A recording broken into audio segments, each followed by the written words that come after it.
Okay, so let's start.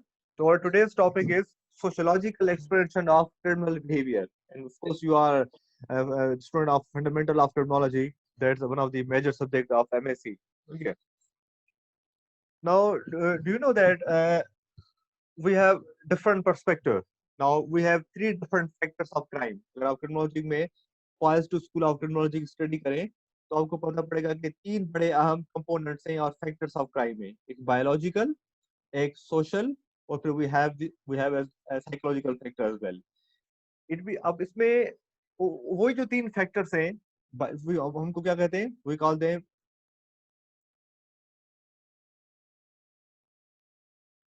Slide show नहीं हो रही, it mean I am not showing slides. मैं आपको लेक्चर ही दे रहा हूँ, इस स्लाइड्स कोई आपको मैं शो नहीं कर रहा हूँ। तो जो स्क्रीन है उसमें आपको पिक्चर्स ही आपकी है, ठीक है। I am not showing you any slides right now. Okay जी। तो we have three different components. एक तो सोशल फैक्टर्स, क्या सोसाइटी में वो के कौन से रीजंस हैं जिनकी बुनियाद पे क्राइम होता है। फिर बायोलॉजिकल रीजंस, वो कौन से बायोलॉजिकल फैक्टर्स हैं जिनकी बुनियाद पे क्राइम होता है। और फिर साइकोलॉजिकल फैक्टर्स जिनकी बुनियाद पे क्राइम हो सकता है, ठीक है। ये जो तीनों फैक्टर्स हैं ये तीनों अलग अलग तरीके से क्राइम को एक्सप्लेन करते हैं, ठीक है। तो सबसे पहले आज हम जो चैप्टर स्टार्ट करेंगे वो करेंगे sociological explanation of criminal behaviour. मतलब सोसाइटी में हम क्राइम किस तरीके से सीखते हैं in terms of social social context, ठीक है। उससे पहले कि मैं थ्योरीज ठीक पर है। आऊं, सोशल थ्योरीज पर आऊं, इसमें we have list of theories. We have social learning theories, we have social control theories, we have social structural theories, and we have social labelling theories. we are discussing sociological factors of crime और explanation of crime. Within social factor फिर हमारे पास दो तीन अलग perspective है, सब components हैं। Social learning, social control, social structural and labelling. आप में से कोई इनको रिपीट कर दे ताकि मुझे पता पड़े कि you you got the point. How many expression of how many 4 social, theory sir. Four sir. उनको नाम बताएं। Social learning, yes, labelling, control और सर फोर्थ वन याद नहीं है। Social structural, okay. अब ये जो थ्योरीज हैं, these all theories are basically part of one explanation of crime, that is social factors, social learning, social factors of crime, ठीक है। उससे पहले कि मैं सोशल लर्निंग कराऊं, सबसे पहले तुम्हारा तो फिर से रिपीट कर दे जी, social learning, social control, social जी स्ट्रक्चरल स्ट्रक्चरल और फिर सोशल जी। लेबलिंग लेबलिंग, ठीक है। कंटिन्यू। सबसे पहले जो है हमारा कंपोनेंट वो है सोशल लर्निंग। सोशल लर्निंग कहता है crime is a learn behaviour.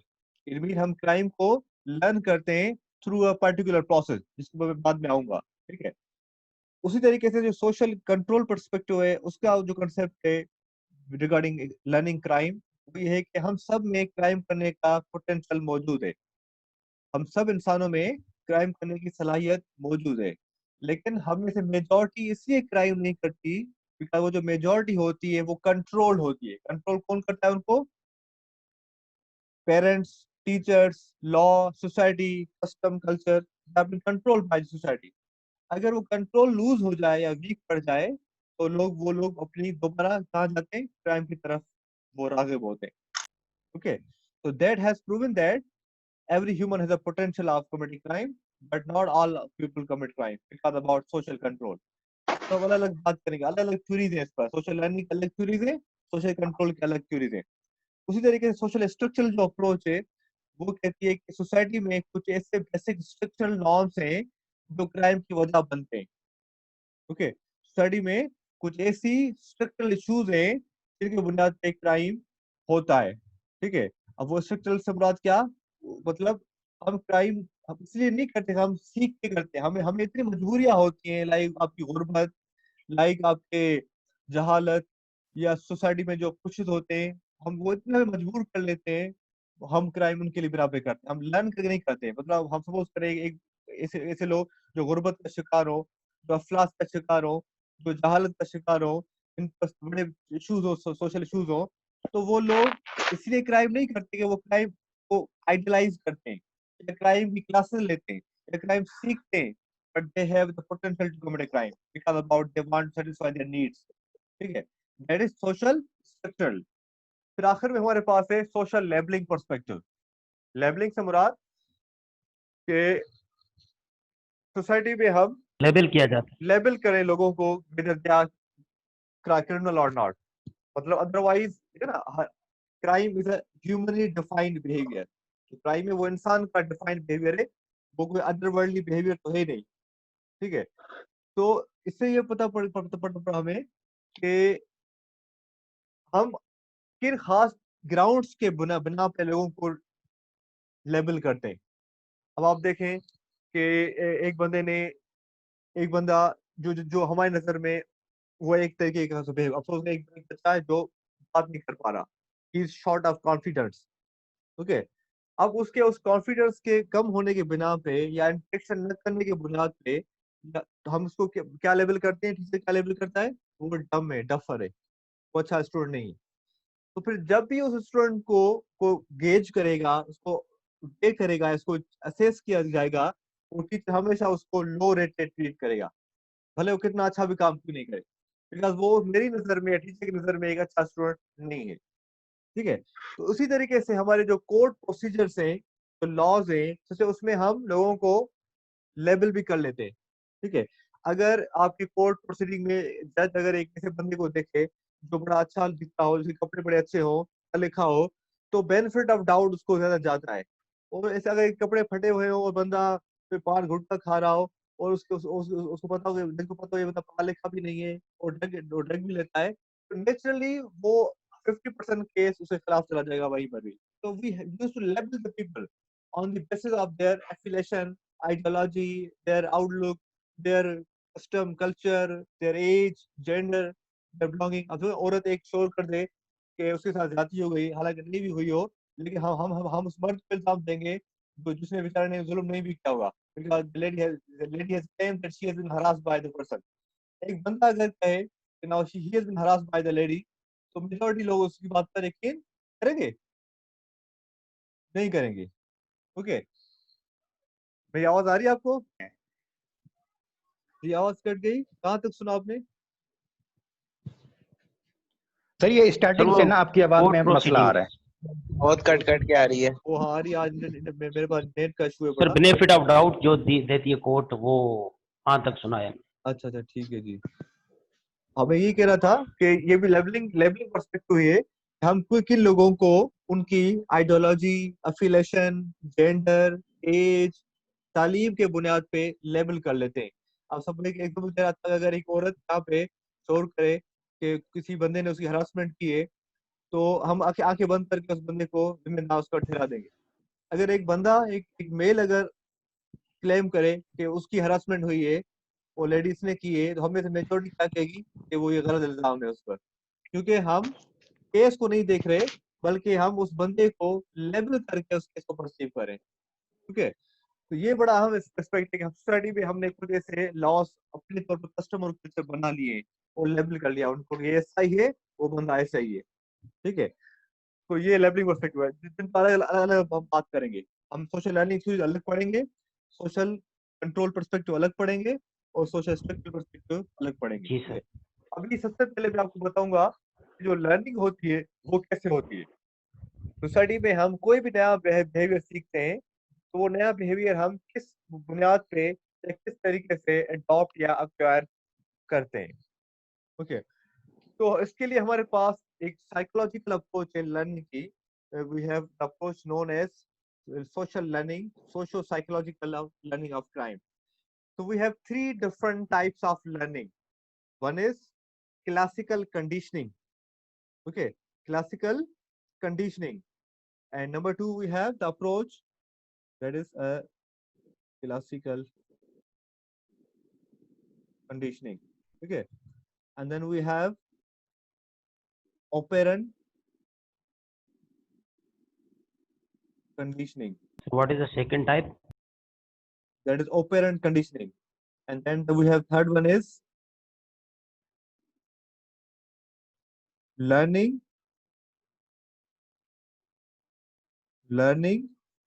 through modeling. Okay, have you got those methods? Okay, classical conditioning, operant conditioning, and learning through modeling. ये तीनों बेसिकली क्या है? लर्निंग थ्रू मॉडलिंग, इमिटेशन, किसी को नकल नकल करना, किसी को कॉपी करना, किसी को देख कर सीखना. ठीक है. Am I audible? आवाज आ रही है मेरी?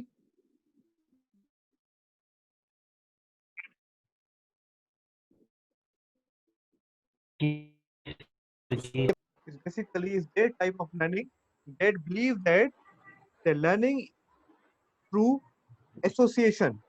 क्लासिक कंडीशनिंग से मुराद लर्निंग थ्रू एसोसिएशन, मतलब हम अपने आप को एसोसिएट करके किसी नए बिहेवियर से हम एक नया बिहेवियर सीख सकते हैं. ठीक है.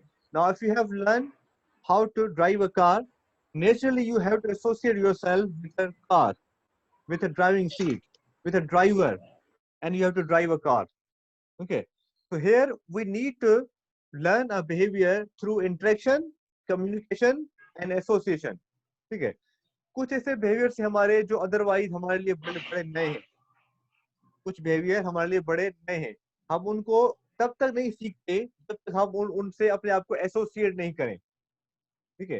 अब आप देखें हमारे हमारे हमारे लाइफ में दो तरीकों का असर है. One is nature, other is nurture. Nature is biological, what we actually are. ठीक है. Nurture is our socialisation. Okay, हमारी तरबियत, परवरिश हमारी. और ये दोनों इशू बड़े अहम होते हैं कि हम आज जो भी हैं, हम आज जो भी कर सकते हैं, हम आज हमारे पास जो भी स्किल्स हैं, या तो वो नेचर के बुनियाद पे हैं या तो नर्चर की बुनियाद पर है. ठीक है. कुछ लोग कहते हैं भाई मैं आज जो भी हूँ, मैं आज इतना बड़ा होशियार हूँ, it's all about because God gifted हूँ, I am biologically like that. कुछ लोग कहते हैं नहीं, मैंने हार्ड वर्क किया है, I have learn the skill and therefore I am what I am today. ठीक है. अब ये बात कैसे पता पड़े कि इंसान ज्यादा तौर पर स्किल्स सीखता है या वो सीखा हुआ ही पहले से होता है. ठीक है. तो सोशल ये जो अप्रोच है क्लासिक कंडीशनिंग, इसके मुताबिक हम ज्यादातर नए बिहेवियर्स सीखते हैं. We learn behaviors through association. Okay, are you getting this point?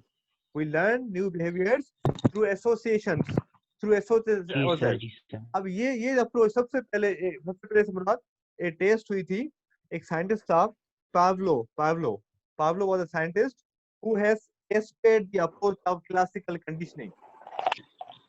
इन्होंने क्लासिकल कंडीशनिंग अप्रोच को किस पे टेस्ट किया? डॉग्स पर. जो डॉग्स होते हैं उस पर उन्होंने टेस्ट किया. उन्होंने क्या किया कि एक्सपेरिमेंट किया, तजुर्बा किया. तो मुताबिक एक डॉग को, एक प्लेट डॉग था, उसको एक कमरे में रखा कुछ टाइम के लिए. ठीक है. अब आप देखें कि जितने भी जानवर हैं, लाइक इंक्लूडिंग डॉग, वो जो उसको घंटी बजा के देता था, उनकी जो लर्निंग है that is not up to mark. मतलब उनकी हमारी तरह लर्निंग है नहीं. They are basically what they are biologically. ठीक है. तो एक उस डॉग को अचानक एक जगह पे रखा गया कमरे में.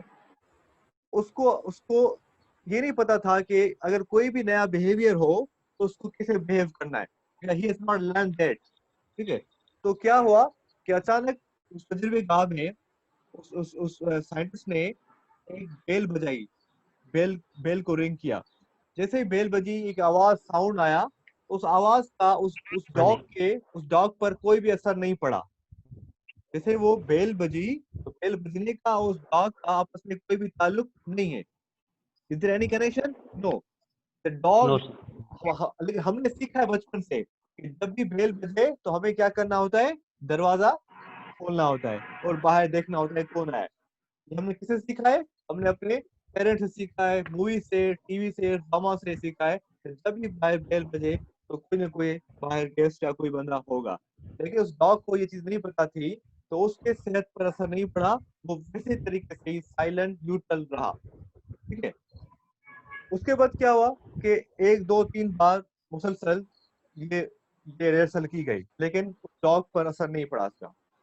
एक दिन क्या हुआ कि जैसे ही बेल बजी, विद इन फ्यू सेकंड्स कोई बंदा था जो आया और एक फूड की प्लेट जिसमें गोश्त और बाकी चीजें थी वो लेकर उस डॉग के सामने उसने रख दिया.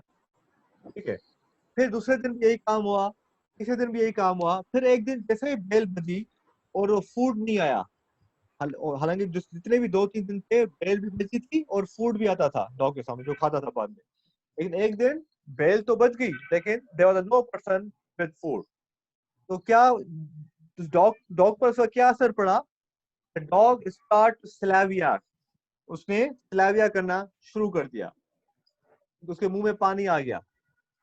ओके, अब ये रिस्पॉन्स इसने देना शुरू कर दिया जो पहले ही was not giving any response, now the dog start to give response now.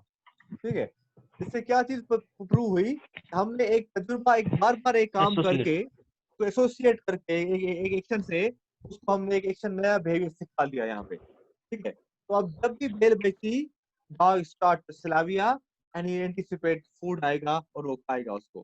ठीक है, तो इसी तरीके से हम सारे अपने बिहेवियर सीखते हैं by associating ourselves with different aspects। ठीक है, अब आप देखें ना एक स्टूडेंट क्लास में बैठा हुआ है, वो क्या सीख रहा है? बोलना, लिखना, पढ़ना। अब ये वो घर बैठ के नहीं सीख पाया, हालांकि आजकल तो ये बड़ी बात है, आज हम ऑनलाइन लर्निंग की तरफ जा रहे हैं, लेकिन ये भी हम ऑनलाइन लर्निंग को भी हम उसी क्लास की तरीके से लेके आ रहे हैं, इसमें वीडियो भी हो, ऑडियो भी हो, इसमें नोट्स भी हो, इसमें आपके मटेरियल भी हो, तब आप जाके सीखते हैं। ठीक है, लेकिन अगर इस बात को हम ऐसे मान लें कि भाई आपको हमने कोर्स देख कर छोड़ दिया, सिलेबस देख के आप जाएं और इम्तिहान में आ जाएं, तो हमारे इस अप्रोच के मुताबिक शायद आप उस तरीके से नहीं सीखे थे। लेकिन ये दूसरी अप्रोच ये बताती है कि हम लर्न फिर भी कर सकते हैं थ्रू इमिटेशन, ऑब्जर्वेशन और लर्न थ्रू ऑपरेंट कंडीशनिंग, जो बाद में मैं इसको। लेकिन अब हम सिर्फ एक ही अप्रोच की बात कर रहे हैं, that is learning through association और लर्निंग थ्रू क्लासिकल कंडीशनिंग। तो ये कह रही है कि जितना ज्यादा हमें एक बिहेवियर बताया जाएगा, सिखाया जाएगा, उतना आसानी से हम नया बिहेवियर सीखेंगे। बल्कि एक जानवर भी सीख सकता है इस तरीके से, जब आप उसको बार बार उस बिहेवियर में इन्वॉल्व करेंगे, तो then the animal can also adopt or acquire that particular behaviour. तो यहाँ पे